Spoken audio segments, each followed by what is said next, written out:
இன்றைக்கி என்னடா ஃபுல்லாக மேகமூட்டமாக இருக்குது. ஏன்னு வந்து பார்த்தா ஃபுல்லாக மழை பெஞ்சிட்டு இருக்குது.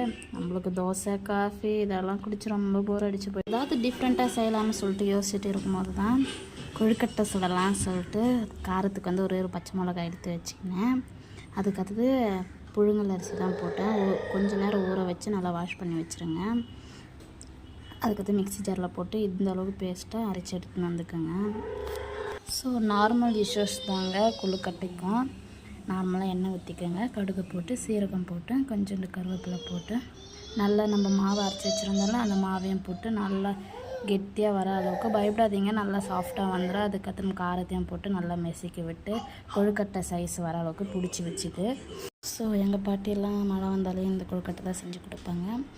இட்லி பாத்திரத்தில் போட்டு நல்லா வேக செம்ம சாஃப்டாக வந்தது. எங்கள் வீட்டில் கொடுத்தவொடனே காலி பண்ணிட்டாங்க. இது போல் நீங்களும் உங்கள் வீட்டில் கொடுத்து அசத்தி என்ஜாய் பண்ணுங்கள்.